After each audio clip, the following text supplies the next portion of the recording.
할렐루야. 감사합니다. 오늘 베드로 후서 3장, 베드로 전서, 베드로 후서 오늘 마무리하는 시간입니다.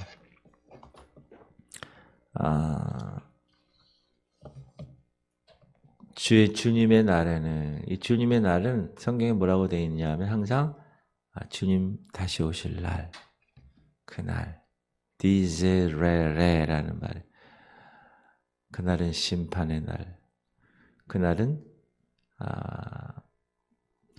이 바울 사도도 그렇고 베드로 사도도 그렇고 여러 하나님의 성령에 감동된 자들이 이 주님의 날에 관한 기록들을 많이 썼는데 오늘 베드로 후서 3장을 보면 어린 양들과 양떼를 돌보는 목자의 관계를 가지고 이야기를 합니다.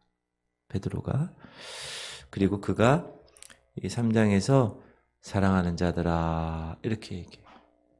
4번 사랑하는 자들아. 그리고 이 말이 나올 때마다 권고의 말이 나와요. 여러분 우리가 부모님들이 어린아이들한테 얘들아 어떻게 해라. 사랑하는 자들아 기억하라. 따라합시다. 사랑하는 자들아 기억하라. 뭘 기억하나? 자꾸 까먹는다는 거예요. 자꾸. 1절 사랑하는 자들아 내가 이제 이 둘째 편지를 너에게 쓰노니 이 두 편지로 너희의 진실한 마음을 일깨워 생각나게 하여. 이 편지를 쓰는 목적이 뭐라고요? 일깨워 생각나게 하는 거예요. 마음을. 2절 곧 거룩한 선지자들이 예언한 말씀과 주 되신 구주께서 너희의 사도들로 말미암아 명하신 것 그것을 기억하게 하려 하노라. 따라합시다. 사랑하는 자들아 기억하게 하려 하노라. 그러니까 기억하라는 거예요. 우리가 1장에 공부할 때 생각나게 한다라는 단어를 공부했어요. 생각나게 한다. 자, 1장이에요. 12절 시작. 그러므로 너희가 이것을 알고 이미 있는 진리에 서 있으나 내가 항상 너에게 생각나게 하려 하노라. 자꾸 상기시킨다는, 리마인드 시킨다는. 내가 이 장막에 있을 동안에 너희를 깨워 생각나게 함이 옳은 줄로 여기노니. 내가 장막에 살아있을 때 내 일은 뭐냐? 이 사도 베드로의 사명은 뭐냐? 자꾸 생각나게 하는 거야. 사람들에게 생각나게 하는 거야. 이렇단다. 말세 이렇단다. 14절 이는 우리 주 예수 그리스도께서 내게 지시하신 것 같이 나도 나의 장막을 벗어날 것임을 임박한 줄을 알미라. 베드로 목사님이 순교의 길을 걸어가는 시간이 되었다. 그때 쓴 거거든요. 15절 내가 힘써 너희로 하여금 내가 떠난 후에라도 어느 때나 이런 것을 생각나게 하려 하노라. 왜 베드로 사도가 계속 생각나게, 내가 너희를 자꾸 생각나게 시키는 거야? 자꾸 왜 이렇게 얘기할까요? 그 이유가 있어요. 베드로 자신이 잊어버려서 그래. 잊어버려서. 시작. 주께서 돌이켜 베드로를 보시니 베드로가 주의 말씀 곧 오늘 닭 울기 전에 네가 3번 나를 부인하리라 하심이 생각나서 이걸 까먹었다가 다 부인을 3번 하고 나니까 꼭요. 아이고 우리 스승님이 얘기한 게 생각나는구나. 전과가 있어요. 베드로가. 전과가 있기 때문에 계속 이제 사도가 돼서 그 이후에 성도들을 권면할 때 사랑하는 자들아 제발 좀 생각 좀 해. 기억해. 라고 이야기합니다. 이 편지를 읽고 있는 성도들에게 계속 얘기하는 얘들아 하나님 말씀 잊지 마. 내가 전과자잖아. 내가 계속 잊어가지고 3번이나 부인했잖아. 꼭요. 다 굴기 전에 3번 네가 나를 부인하리라.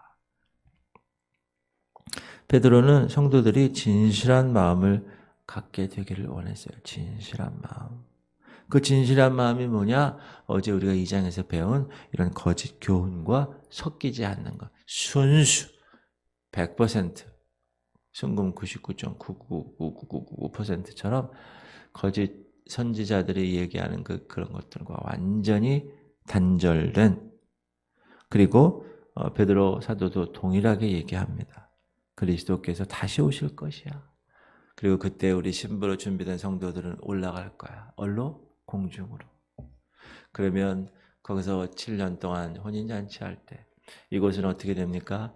7년 대환란이 있을 거야. 그리고 7년이 지나가면 어떻게 됩니까? 그 혼인잔치에서 있었던 예수님과 그 신부 성도들이 이 땅에 내려옵니다. 그리고 이 땅에서 아마겟돈 전쟁을 통하여 완전히 승리하죠, 예수님이. 그럼 이곳에서 천년왕국 터가 생겨서 천년왕국을 여기서 우린 다스리는 존재로. 그리고 나서 천년왕국 이후에 이제 신천신지. 그거를 지금 계속 얘기해 주는 거예요. 예수 그리스도의 초림은 비공개적으로 몇몇 사람들에게만, 목자들이나 동방박사나 이런 사람들에게만 나타났죠. 그러나 예수 그리스도의 다시 오신 재림은 공개적으로 모든 사람이, 각인의 눈이 그를 보겠고 그를 찌른 자들도 그를 볼 것이요. 다 봅니다. 목사님, 감람산에 예수님이 다시 재림하실 때, 요즘 예수님이 어디서 재림하시는지 알아요? 어디로 오시는지 알아요? 이 한국으로 오는 게 아니라요, 예루살렘에 있는 감람산으로, 거기 승천한 그곳으로 곧바로 온다고 그랬어요. 목사님, 그때가 낮입니까? 밤입니까? 그때 우리 잘 때 오면 어떡합니까? 혹은 근데 여러분 다 안다고 그랬어요. 모든 사람이, 지구상에 있는 사람들이. 그러니까 제 생각에는 CNN 헤드라인 뉴스로 나오든지 하여튼 다 알게 될 거예요. 걱정하지 마세요. 그런 거는. 하여튼 주님이 오면 우리는 어떻게 돼야 돼요? 우리가 주님을 어디서 맞이해야 됩니까? 공중에서 맞이해야 돼요. 만약에 지상에 나중에 7년 후에 내려올 때, 그럼 곤란해집니다, 여러분. 곤란해져요. 자, 바울이 데살로니가 전서에서 이렇게 얘기합니다. 주께서 호령과 천사장의 소리와 하나님의 나팔 소리로 친히 하늘로부터 강림하시리니, 하나님의 나팔 소리, 그리스도 안에서 죽은 자들이 먼저 일어나고 그 후에 우리 살아남은 자들도 그들과 함께 구름 속으로 끌어올려 공중에서 주를 영접하게 하시리니, 그리하여 우리가 항상 주와 함께 있으리라. 그러므로 고통받고 힘들고 핍박받고 예수님 때문에 비난받아도 18절, 그러므로 이러한 말로 서로 위로하라. 우리는 어떤 존재예요? 예수님 혼인잔치에 참여할 존재. 그러므로 준비해야 됩니다. 준비. 세상 사람들은 어떻게 합니까? 야, 무슨 재림이 있어. 코로 웃어, 코로 비웃어요. 오늘 본문 시작. 먼저 이것을 알지니 말세에 조롱하는 자들이 와서 자기의 정욕을 따라 행하며 조롱하며, 누구처럼? 롯의 예비 사위들처럼 농담으로 여깁니다. 농담으로. 아이고, 언제 와? 시작. 이르되 주께서 강림하신다는 약속이 어디 있느냐? 조상들이 후로부터 만물이 처음 창조될 때와 같이 그냥 있다. 야, 그냥 있잖아. 언제 와? 세상 사람들 보세요. 지금 역사가, 지금 이 말세가 그 방향으로 가고 있다는 것 알지도 못해요. 알아도 적용하지 못해요. 요즘 우리 듣는 말이 그렇잖아요. 아유, 무슨 예수님이 언제 와? 재림이 어딨어? 말도 안 되는 소리야. 그 시한부 종말론자들이나 하는 소리지. 그 다미성교회 이장님 목사나 하는 소리지. 그거 다 불발됐잖아.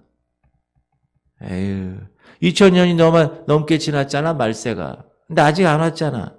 무슨 말세야? 그냥 이 세상은 그냥 가는 거야. 가는 거야.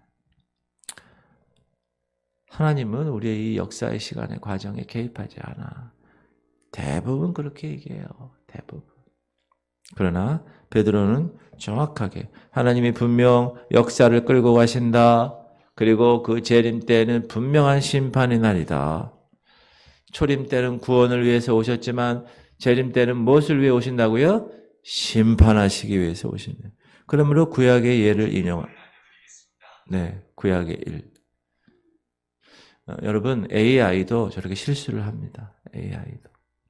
결코 AI 완벽한 물론 혜택을 주긴 주지만 베드로는 창세기 1장 1절을 인용해서 하나님이 말씀으로 세상을 창조한 것에 관해서 이야기하는데 그건 무슨 뜻이에요? 하나님이 분명히 역사를 이끌고 가신다라는 거예요. 역사를 이끌고 가신다. 5절 시작. 이는 하늘이 옛적부터 있는 것과 땅이 물에서 나와 물로 성립된 것도 하나님의 말씀으로 된 것을 그들이 일부러 잊으려 함이로다. 창세기 1장 1절에 태초에 하나님이 천지를 창조하시니라 이 말씀을 완전히 선포의 말씀을 사람들이 어떻게 해요? 들어도 잊어버려. 일부러 이게 중요해요. 일부러 잊어버린다는. 그리고 창세기 1장 2절은 뭐죠? 태초에 하나님이 천지를 창조하시니라. 그다음 땅이 온전하고 공허하며 흑암이 깊음이 있고 하나님의 신은 수면에 운행하시니라. 여기서 베드로는 이렇게 해석하는 거예요. 창세기 1장 2절이 이 세상 어떤 세상이요? 혼돈의 세상, 공허의 세상, 흑암이 깊음 위에 있는 세상. 그 세상은 뭐냐? 하나님에 의해 멸망받은 세상이다라고 얘기를 하는 거예요. 보세요. 6절 시작. 이로 말미암아 그때의 세상은 물이 넘침으로 멸망하였으되 이 구절을 어떤 성경 신학자들은 노아의 홍수라고 이야기하는 신학자들도 있어요. 그러나 어떤 신학자들은 창세기 1장 2절 말씀 땅이 혼돈하고 공허하며 흑암의 깊음이 있고 하나님의 신은 수면에 운행하시리라. 그래서 태초에 하나님 천지를 창조하시니라 그 1절과 땅이 혼돈하고 이 2절 사이에 우리가 알 수 없는 우리가 나중에 에스겔과 이런 데서 좀 이렇게 알 수는 있지만 영적 존재를 주님이 창조하셨다. 그리고 영적 전쟁 중에서 사단의 세력이 하나님과 비기려고 그렇게 하다가 어떻게 됐다? 쫓겨나게 됐다. 그런 그 심판, 사단의 심판, 사단의 창조, 영적 존재의 창조, 그 타락의 모습이 그 1절과 2절 사이에 나타났다고 보는 성경학자들도 있습니다. 그리고 7절 보면 이제 하늘과 땅은 그 동일한 말씀으로 불사르기 위하여 보호하신 바 되어 경건하지 아니한 사람들의 심판과 멸망의 날까지 보존하여 두신 것이라. 뭐를 보존했다고요? 하늘과 땅을. 왜? 불사르기 위해서. 지금도 하나님이 보존하고 계세요. 지금 굴러가잖아요. 이 땅이. 그죠? 지구가 1년에 365일 동안 해를 돌고 이걸 다 왜 이렇게 하신다고요? 불사르기 위해서. 언제? 경건하지 않은 사람들의 심판과 멸망의 날, 그날까지 보존하여 두신 것이라. 그러므로 이제 하나님은 이 말씀을 보면서 우리가 무슨 생각을 해야 됩니까? 경건하지 아니하고 하나님 말씀 듣지 아니하고 지 멋대로 생활했던 이런 사람들에 대해서 하나님이 분명히 심판, 뭘로? 불로 심판하실, 멸망시키실 프로젝트를 하나님이 구상하고 계시구나 라고 얘기하는 거예요. 분명하게 성경이 그렇게 말하고 있다. 그러므로 베드로가 이야기하는 사랑하는 자들아 기억하라. 뭘 기억하라고요? 불로 심판할 그 심판의 날이 가까웠다. 그걸 기억하라. 뭘 기억하라고요? 예수님 재림이 가까웠다. 그걸 기억하라. 저도 우리 사랑하는 지구촌 교회 성도 여러분에게 권면드립니다. 사랑하는 성도님들 기억하십시오. 얼마 남지 않았다는 것을 꼭 기억하십시오. 주님 다시 오실 날이 얼마 남지 않았음을 꼭 기억하고 오늘 하루도 사십시오. 그렇게 위해서 어떻게 살아야 돼요? 깨어있어요. 할렐루야. 따라합시다. 사랑하는 자들아 기억하라. 두 번째는 다시 따라합시다. 사랑하는 자들아 잊지 마라. 사람들은 역사를 어떻게 평가합니까? 해가 가는 걸로 평가해요. 날이 가는 걸로 평가해요. 지금 역사는 2022년 5월 며칠? 4일. 내일은 어린이날. 5월 4일. 새벽 몇 시요? 5시. 몇 분? 30, 한 7, 8분. 이렇게 날수나 횟수로 사람들은 바라봐요. 그러나 하나님에 있어서 시간은 언제나 영원한 시간입니다. 영원한 현재예요. 현재. 모세가 하나님 제가 바로에게 가서 이렇게 얘기할 때 내 하나님 백성들 데리고 와야 되는데 바로가 누가 데리고 오라고 그랬어? 그러면 제가 하나님 뭐라고 얘기할까요? 하나님의 이름을 얘기할 때 하나님 뭐라고 그러냐면 뭐라고 그랬죠? 하나님이 I am that I am.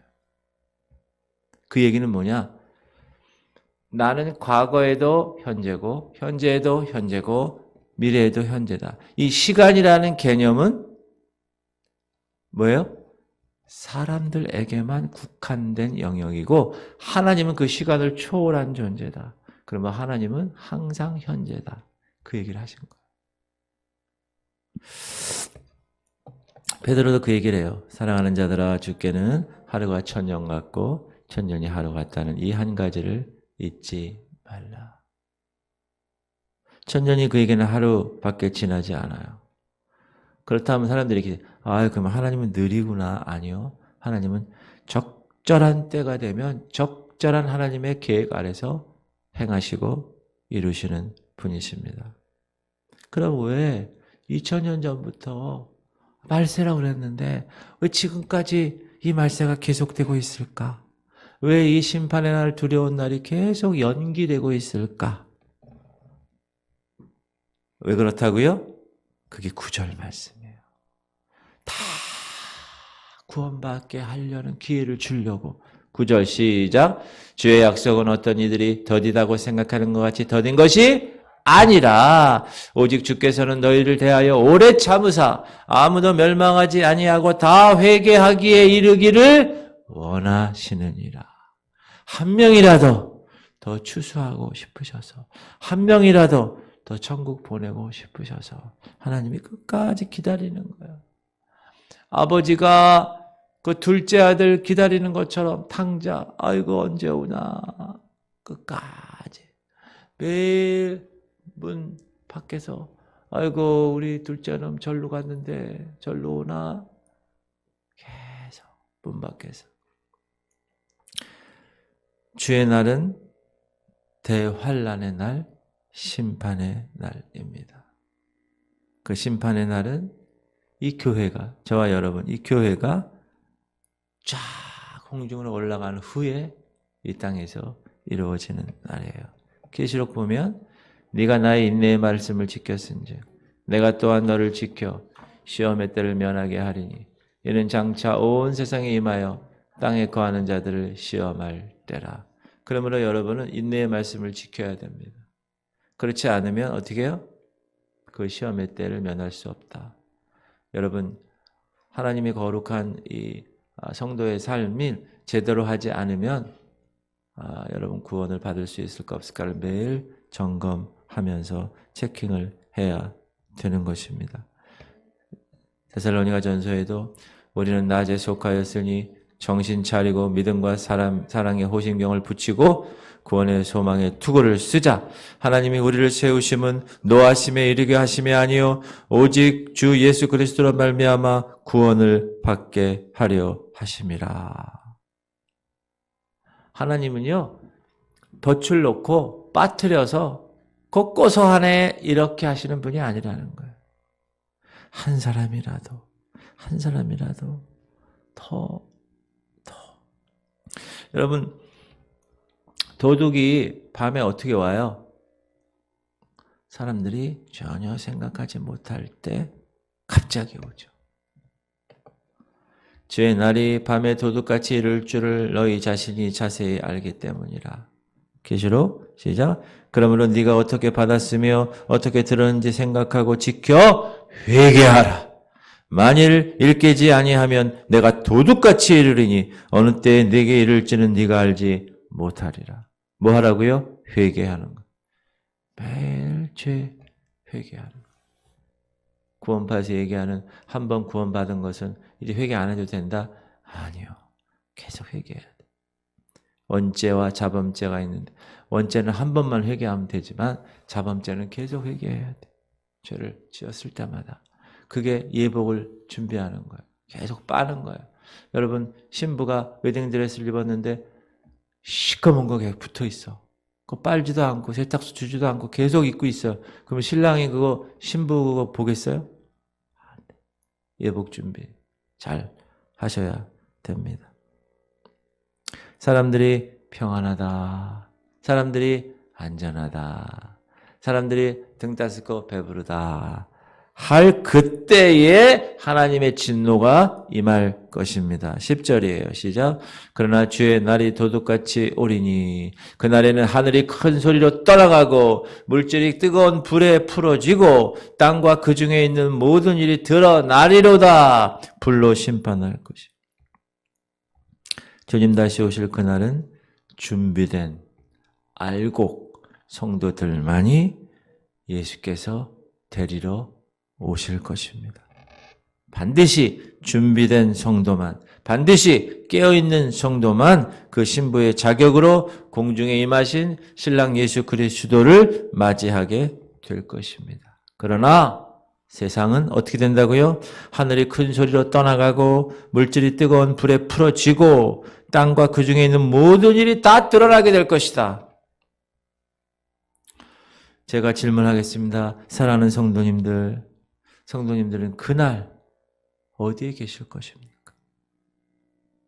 공중에 계실 것입니까? 이 땅에 계실 것입니까? 반드시 기억하십시오. 준비된 자만 공중으로 들림 받습니다.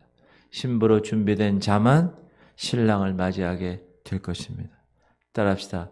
사랑하는 자들아 잊지 마라.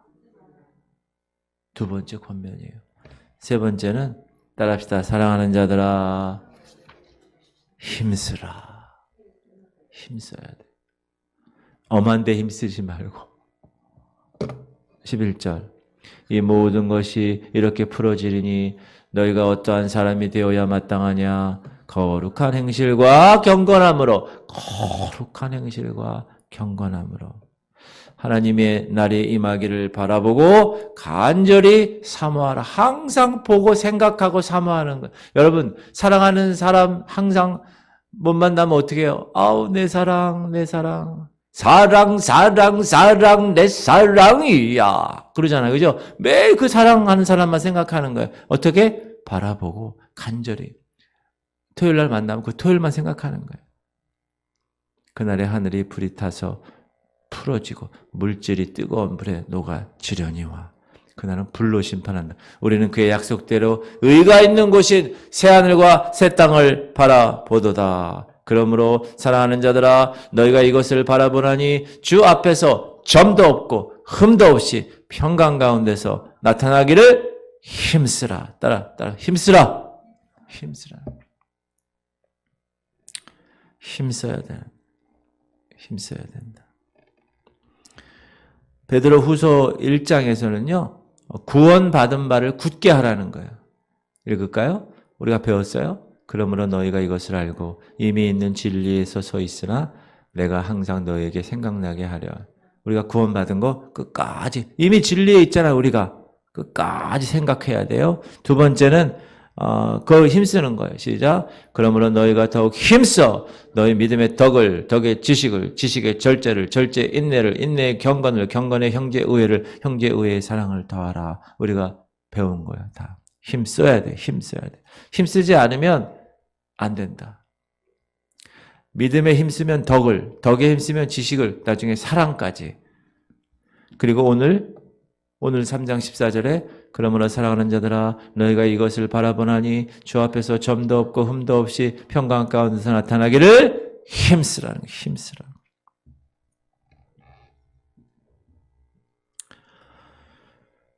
베드로는 사도 요한이 요한1서 3장에서 그리스도의 재림 때는 그 재림 때문에 경건한 삶을 살도록 동기부여한다라는 말을 강조해요. 자, 요한 1서에 보면 시작. 주를 향하여 이 소망을 가진, 어떤 소망이에요? 주님이 다시 오실 그 소망을 가진 자마다 이 땅에서 그의 깨끗하심과 같이 자기를 깨끗하게 하는 거예요. 신부로서.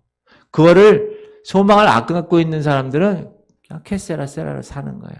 그러면 심판날에 심판받게 된다. 성도는 이 세상에서 어떤 소망 갖지 않습니다. 이 세상에서 어떤 안정감, 어떤 평안함을 갖고 있지 않습니다. 왜 그렇죠? 이 세상은 나중에 다 불타 없어질 거예요.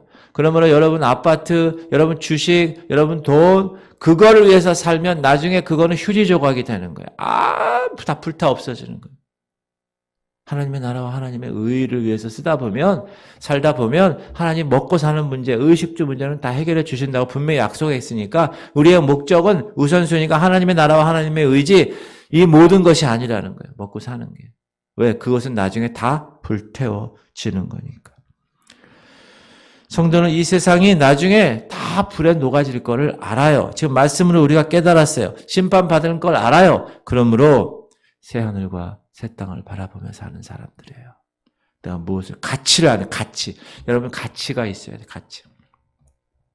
왜 하버드 대학 나오고 서울대 나와서 정말 탄탄대로 미래가 그 사람들이 몽고 선교사로 갈까요? 이거보다 선교사로 가는 것이 가치가 있으니까 그걸 발견했어요. 밭에서 그 보화를 발견한 거야. 그러니까 그 밭을 다 사서 그 보화를 내가 갖는 거야. 왜? 가치가 있으니까. 예수의 가치가 있는 사람들은 그래서 그 가치에 따라 생활하니까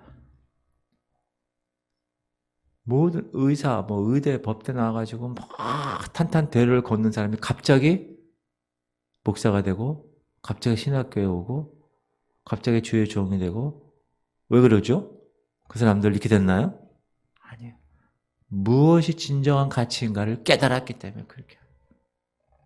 우리나라 초기 선교 역사를 보면 미국에서 얼마나 많은 청년들이 그때 미국의 대각성이 막 하나님이 막 성령으로 막 뒤흔들었거든요. 그때 대학생 청년들이 다 하나님께 선교사로 부름 받아서 이 중국, 일본, 우리나라 이런 데 막 왔어요. 이 조선 땅에.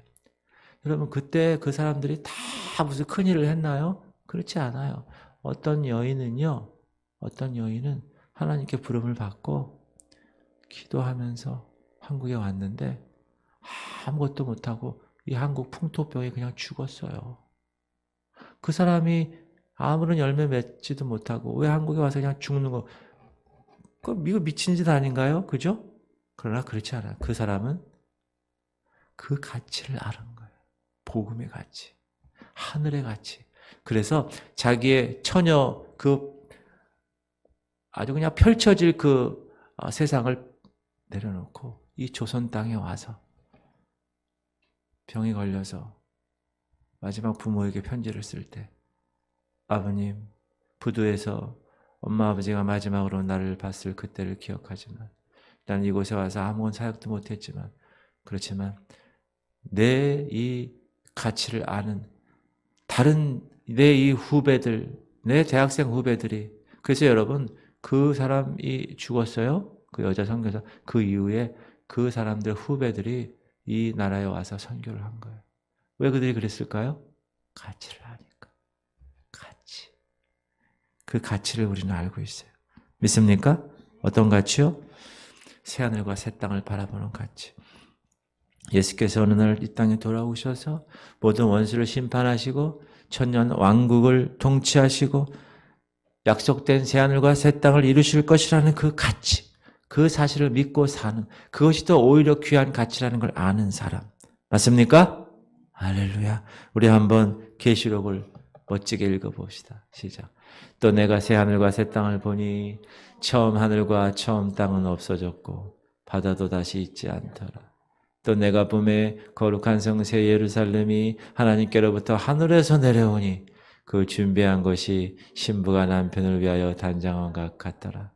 내가 들으니 보좌에서 큰 음성이 나서 이르되 보라 하나님의 장막이 사람들과 함께 있음에 하나님이 그들과 함께 계시리니 그들은 하나님의 백성이 되고 하나님은 친히 그들과 함께 계셔서 모든 눈물을 그 눈에서 닦아주시니 다시는 사망이 없고 애통하는 것이나 곡하는 것이나 아픈 것이 다시 있지 아니하리니 처음 것들이 다 지나갔음이라. 보좌에 앉으시니가 이르시되 보라 만물을 새롭게 하노라 하시고 또 이르시되 이 말은 신실하니 참되니 기록하라 하시고 또 내게 말씀하시되 이르렀도다 나는 알파와 오메가요 처음과 마지막이라. 내가 생명수 샘물을 목마른 자에게 값없이 주리니 이기는 자는 이것들을 상속으로 받으리라. 나는 그의 하나님이 되고 그는 내 아들이 되리라. 그러나 두려워하는 자들과 믿지 아니하는 자들과 흉악한 자들과 살인자들과 음행하는 자들과 점술가들과 우상 숭배자들과 거짓말하는 모든 자들은 불과 유황으로 타는 못에 던져지리니 이것이 둘째 사망이라. 여러분 아무리 하나님 만나주셔서 지혜 달라고 그래서 지혜뿐만 아니라 부와 귀를 다 받은 솔로몬도 나중에 우상 숭배 때문에 그런 마지막의 모습을 우리는 보고 있잖아요. 그렇죠? 그러므로 어떻게 해야 됩니까? 성도들의 책임은 뭐예요?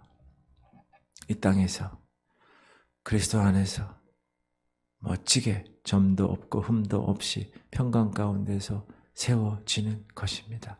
할렐루야. 그러기 위해서 뭐 해야 돼요? 따라합시다. 사랑하는 자들아 힘쓰라. 오늘도 여러분 이렇게 새벽에 나와서 힘쓰시잖아요. 자, 마지막 따라합시다. 사랑하는 자들아 삼가라. 15절부터 18절. 베드로는 하나님의 계획에 늦추어지는 것처럼 보인다고 설명합니다.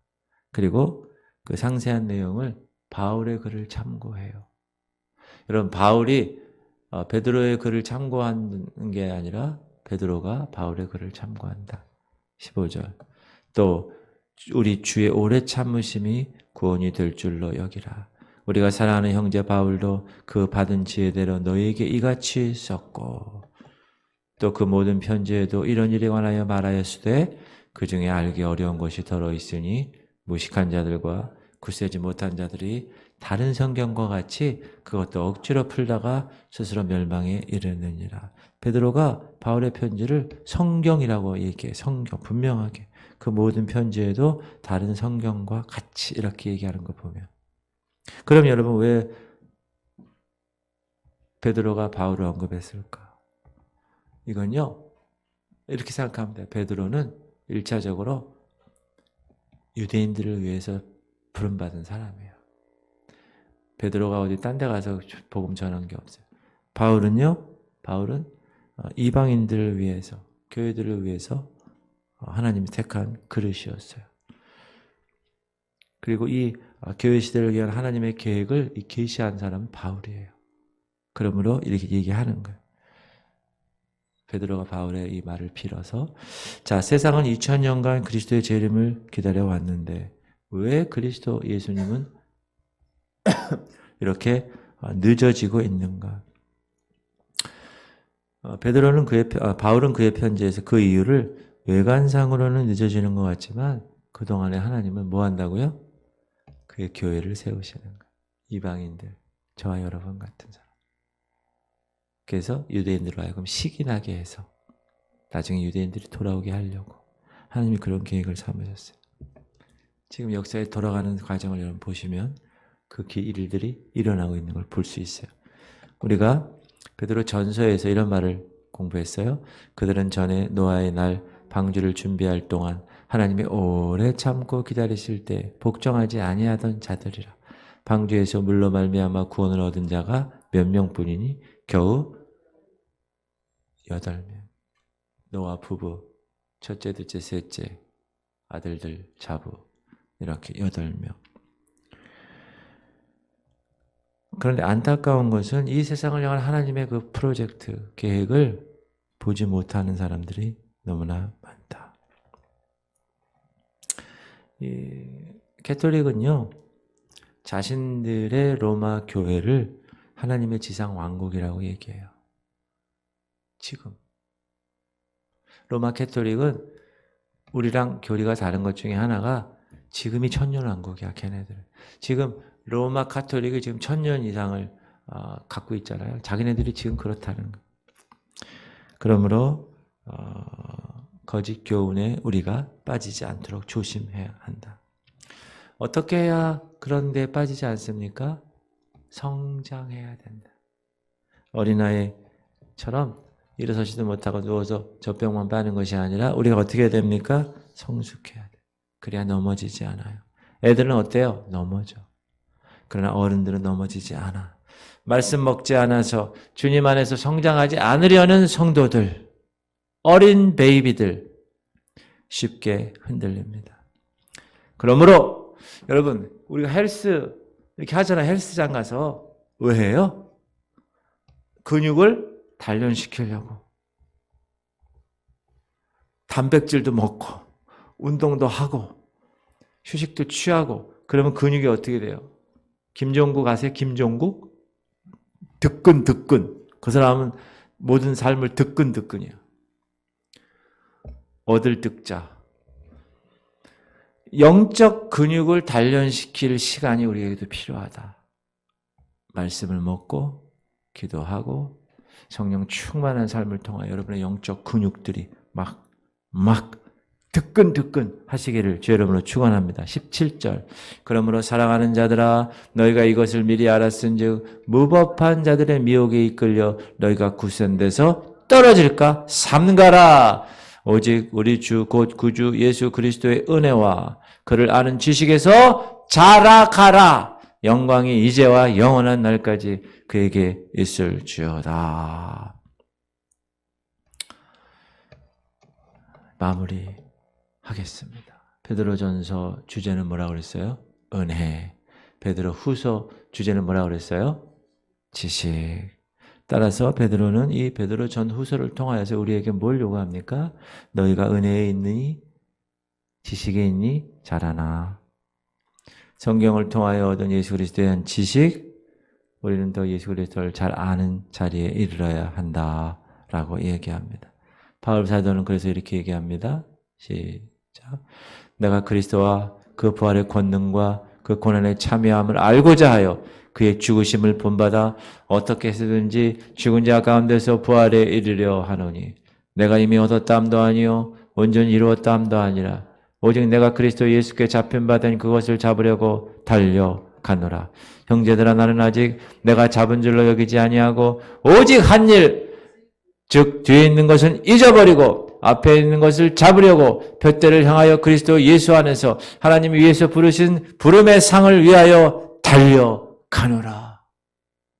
멋진 이 말씀 붙들고 달려나가시기 바랍니다. 예수 그리스도의 은혜 그리고 그를 아는 지식, 이 두 가지가 밸런스가 정확하게 균형 잡힌 영적 생활을 베드로 선생님이 우리에게 권면하고 명령하는 거예요. 할렐루야. 여러분, 그런 주인공들 오늘 되셔서 주님 앞에 온전하게 서는 백성들 되시기를 주의 이름으로 간절히 축원합니다.